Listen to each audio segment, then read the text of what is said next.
कौन कहता है ये भारत देश संतों का देश है? मेरी नज़र से देखिए, मेरे दृष्टिकोण से देखिए, ये हिजड़ों का देश है, दल्लों का देश है ये।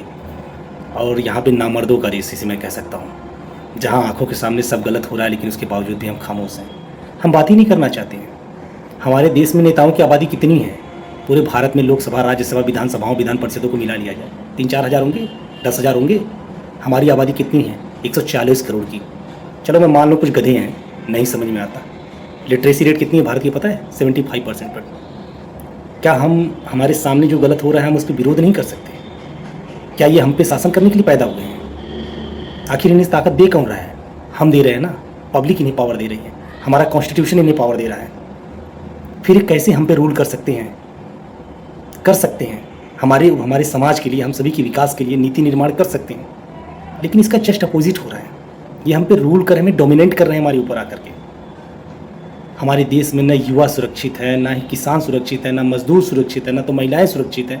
आखिर समझ में नहीं आ रहा कि देश में कर क्या है, चल क्या रहा है। ये करप्शन अपने लेवल पे है, कोई लड़कियां सेफ नहीं हैं।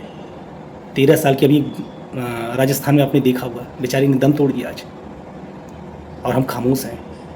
9 महीने का बच्ची का रेप हो जा रहा है, फिर भी हम खामोश हैं। हम सोचते हैं कि चलो ठीक है, इस पर शासन प्रशासन अपने तरीके से देख लेगा। नहीं देखेगा, कुछ नहीं होगा, क्योंकि हमारे देश में कानून जो है अमीरों की रखैल बन के रह चुकी है।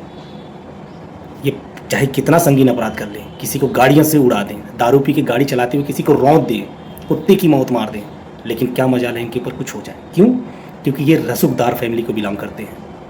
ये चाहे जितना भी पैसा लग जाए, ये कितने से कितने बड़े गुनाह कर लें, और बस इन्हें पैसा फेंकना है, उसके बाद शासन प्रशासन इनकी मुट्ठी में, और इन्हें छोड़ दिया जाएगा।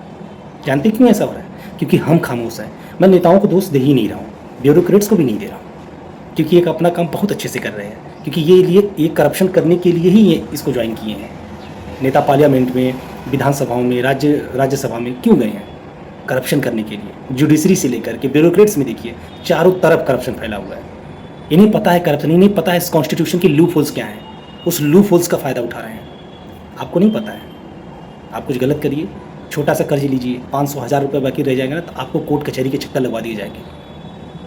और जो दल्ले हैं, जो हरामी हैं, जो एक नंबर के चोर हैं, वो हज़ारों करोड़ रुपए का गबन करके इस देश से चले जाएंगे, लेकिन उन पर कोई कार्रवाई नहीं होगी। इस देश में भी ऐसे नमूने हैं बहुत सारे, आप देख लीजिए, उठा करके हज़ारों करोड़ का लोन लेके बैठे हुए हैं, बैंकों का NPA हुआ है, लेकिन उस पर कोई बात नहीं करना चाहता है।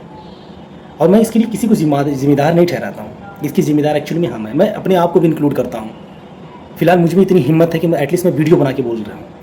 मैंने आज तक कभी अपनी वीडियो में कभी ये नहीं कहा कि आप मुझे फॉलो करिए, मुझे लाइक करिए, मेरे चैनल को सब्सक्राइब करिए, कभी नहीं कहता हूँ मैं सिर्फ अपनी बात कहता हूँ। मुझे ऐसा लगता है कि जब मैं रात को सोता हूँ तो मुझे एटलीस्ट फील होता है कि मैंने कुछ किया है। मुझे जो समझ में आ रहा है, मेरी आंखों के सामने जो गलत हो रहा है, जितनी पढ़ाई करी, जो जितनी समाज की मुझे समझ है, जितनी कॉन्स्टिट्यूशन की मुझे समझ, जितनी मुझे नीतिगत चीज़ों की समझ है, उस पर मैं अपनी आवाज़ को उठाता हूँ, अपनी बात को कहता हूँ। और मैं यही चाहता हूँ कि हर व्यक्ति कम से कम अपने अधिकारों को तो समझे।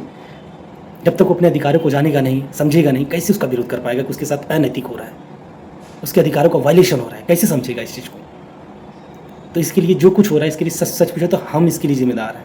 मैं किसी को दोष दे ही नहीं रहा हूँ, इसके लिए जिम्मेदार है तो सिर्फ और सिर्फ हम, और हम सुधरना ही नहीं चाहते, क्योंकि हम गुलामी करना चाहते हैं। हम मानसिक रूप से गुलाम हैं। हम किसी पार्टी का झंडा लेकर के चल रहे हैं, हम उसके प्रति गुलाम हैं।